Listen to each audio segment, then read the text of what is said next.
Friends, നമ്മുടെ ഏബൽമോൻ ഇപ്പം cutlet കഴിച്ചിട്ട് എങ്ങനെ ഉണ്ടെന്ന് പറയുവേ. ചില സോസ് കൂട്ടി, ടൊമാറ്റോ സോസ് കൂട്ടി. എങ്ങനെയുണ്ടോ? അടിപൊളിയായിട്ടുണ്ടോ? കഴിഞ്ഞ ഹലോ ഫ്രണ്ട്സ്, എല്ലാവർക്കും നമ്മുടെ പുതിയ വീഡിയോയിലേക്ക് സ്വാഗതം. ഇന്ന് നമ്മൾ ചെയ്യാൻ പോകുന്നത് ഒരു ചിക്കൻ കട്ട്ലേറ്റ് ഉണ്ടാക്കാൻ പോവുകയാണ്. അപ്പം വീഡിയോയിലേക്ക് സ്വാഗതം.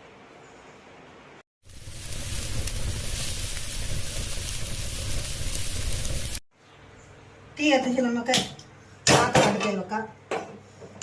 ആ പാത്രത്തിലേക്ക് നമുക്ക് ചിക്കൻ പുരട്ടി വെക്കാം. എന്തോരം ചിക്കനാമേ?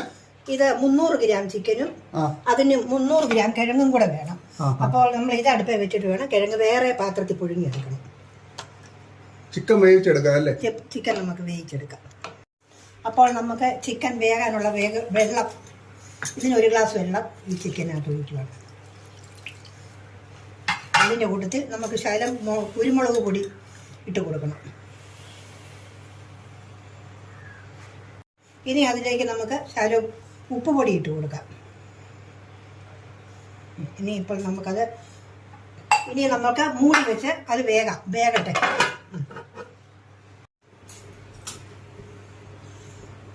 നമുക്ക് അതിലേക്ക് ഒരു ലേശം ഉപ്പ് പൊടിയും കൂടി ഇടാം, കിഴങ്ങൊക്കെ വേകുമ്പോൾ അതേ പിടിക്കാൻ വേണ്ടി. ഇനി നമുക്ക് അടച്ചു വെച്ച് വേവിക്കാം. 2 വിസിൽ അടിക്കുമ്പോൾ വേവും. 2 വിസിലിന്റെ ആവശ്യമുള്ളൂ. അത്രയേ ഉള്ളൂ, 2 വിസിലിന്റെ ആവശ്യമുള്ളൂ. അപ്പം നമ്മൾ ചിക്കനും കിഴങ്ങും നമ്മൾ വേവിച്ചെടുത്തിട്ടുണ്ട്. ഇനി നമുക്ക് ഇതൊന്ന് പൊടിച്ചെടുക്കാവേ. നമുക്ക് പാത്രം ചൂടായി ഇരിക്കുന്നത്. നമുക്കിനി അതിലേക്ക് കുറച്ച് വെളിച്ചെണ്ണ ഒഴിക്കാം. വെളിച്ചെണ്ണ ഒഴിച്ച് വെച്ച് നമുക്ക് വെളിച്ചെണ്ണ ചൂടായി. ഇനി നമുക്ക് അതിൻ്റെ അകത്തേക്ക് വെളുത്തുള്ളി അരിഞ്ഞതിടാം. ഒരു 15 കഷ്ണം ചെറിയ അല്ലി വെളുത്തുള്ളികളാണ്, അതരിഞ്ഞിട്ടു. ഇനി ഇപ്പോൾ അതിനകത്തേക്ക് നമുക്ക് ഒരു ചെറിയ കഷ്ണം ഇഞ്ചി ചെറുതായിട്ട് കൊത്തിയരിഞ്ഞത് അതും അതിനകത്തേക്ക് ഇട്ടു. ഇനി നമുക്ക് അതിനകത്തൊരു ചെറിയ 3 പച്ചമുളക് ചെറുതായിട്ട് അരിഞ്ഞത് അതും ഇതിലേക്കിടാം. ഇനി ഇതൊന്ന് ചെറുതായിട്ട് മൂപ്പിച്ചെടുക്കാം. ഇനി നമുക്ക് ഇത് മുക്കാലും മൂപ്പാകുമ്പോഴത്തേക്കും അതിലേക്ക് ചെറുതായിട്ട് കൊത്തി അരിഞ്ഞ് വെച്ചിരിക്കുന്ന ഒരു ചെറിയ 2 സവോള അതും അതിലേക്ക് നമുക്ക് ഇടുന്നു. ഇനിയിപ്പോൾ സവോള കൊത്തി അരിഞ്ഞ് വെച്ചിരിക്കുന്ന സവോള അതിലേക്ക് ഇടുന്നു. അതിൻ്റെ കൂട്ടത്തിൽ കരിയാപ്പില ചെറുതായിട്ട് അരിഞ്ഞത് കുറച്ച്,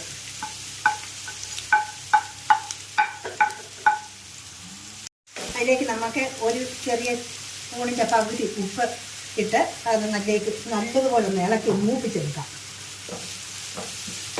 നല്ലപോലെ ഇനി മൂത്ത് വരണമല്ലോ. ചുമന്ന കളറിൽ വരണം. അതെ. അതിലേക്ക് ചെറിയ 1 ടീസ്പൂൺ കുരുമുളക് പൊടി, ഒരു സ്പൂൺ ഗരം മസാല. ഇതൊരു 2 കൂടി ഇതിനകത്തിട്ട് മൂത്ത് വരുമ്പോൾ നോക്കട്ടെ, ചെറുപ്പം നോക്കണം.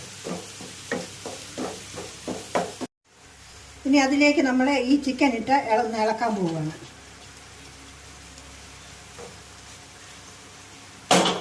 ശരി, ആക്കി ഒന്ന് നോക്കട്ടെ. അപ്പോൾ ഇത് ശരിയായിരിക്കുന്നു. അതിലേക്ക് നമുക്ക് ഉരുളക്കിഴങ്ങും കൂടിയിട്ട് ഇളക്കാം. ഉടച്ച് വെച്ച് നമ്മൾ നല്ല വൃത്തിക്ക് ഉടച്ച് വെച്ച ഉരുളക്കിഴങ്ങ് അതും കൂടെ അതിനകത്തോട്ട് നന്നായി അങ്ങ് മിക്സ് ചെയ്ത് കൊടുക്കുക.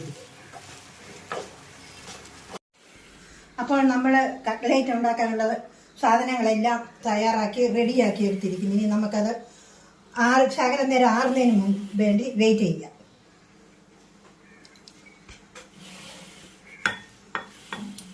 ഒരു പാത്രത്തിലോട്ട് മാറ്റി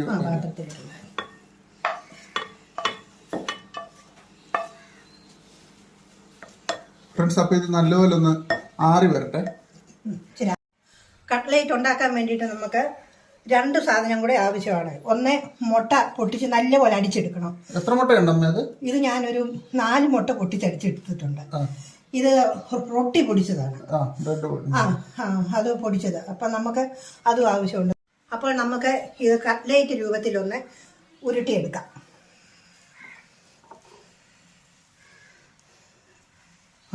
ഐഡിയ നമ്മളിങ്ങനെ ഒരു ചെറിയ തവി, അല്ലെങ്കിൽ ഒത്തിരി മുഴുത്തതുമല്ല, മീഡിയം സൈസ് മീഡിയം സൈസാണ്. ഇത് നമ്മൾ ഇങ്ങനെ ഇതിനകത്ത് ഇങ്ങനെ പിടിച്ചിട്ട് അപ്പോൾ നമ്മൾ ഇങ്ങനെ ചെറിയ ഉരുളകളാക്കി എടുത്ത് ഇതുപോലൊരു തവിക്കകത്തെടുത്ത് ഇങ്ങനെ ഒന്ന് പ്രസ് ചെയ്ത് കൊടുക്കണം. അന്നേരം അത് ഒരുപോലെ വരും.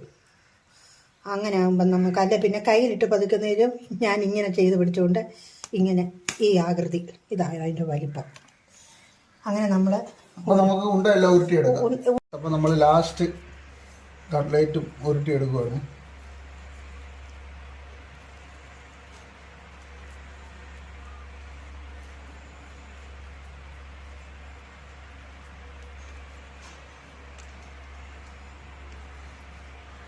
കട്ട്ലേറ്റ് വറക്കാൻ വേണ്ടി നമുക്ക് എണ്ണ ചൂടാക്കാം. തീ കത്തിക്കാം. പാത്രം അതിലേക്ക് വെച്ചിട്ട് വെളിച്ചെണ്ണ കുറച്ച് വെളിച്ചെണ്ണ അതിലേക്ക് ഒഴിക്കുക. വെളിച്ചെണ്ണ ചൂടാകുമ്പോൾ വെളിച്ചെണ്ണ ഒന്ന് ചൂടായി വരട്ടെ ഫ്രണ്ട്സ്. അപ്പോൾ നമ്മളത് എണ്ണയിലേക്ക് ഇടാൻ പോവുകയാണ്. ആദ്യമായി അത് നമ്മൾ എടുത്തു വെച്ചിരിക്കുന്ന മുട്ട അടിച്ചു വെച്ചിരിക്കുന്ന മുട്ടയ്ക്കകത്തൊന്ന് മുക്കിയിട്ട് അത് ഈ റൊട്ടിപ്പൊടിക്കകത്ത് നല്ലതുപോലെ റൊട്ടിപ്പൊടി ഇതിനെ പിടിക്കണം. പിടിച്ചതിന് ശേഷം അത് നമുക്ക് എണ്ണയിലേക്കിടാം.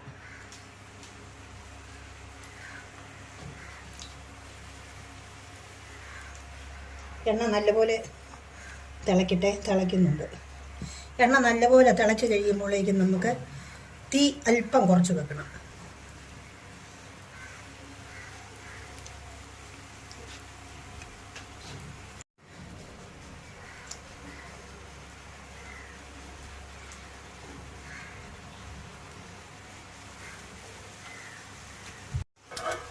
അപ്പോൾ അത് മൂത്തിരിക്കുന്നു. ഫ്രണ്ട്സ് നമ്മുടെ കട്ട്ലേറ്റ് അപ്പം നല്ലപോലെ മൂത്ത് വെന്ത് വന്നിട്ടുണ്ട്. നമുക്ക് ഇനി ഒരു പാത്രത്തിലേക്ക് മാറ്റാം.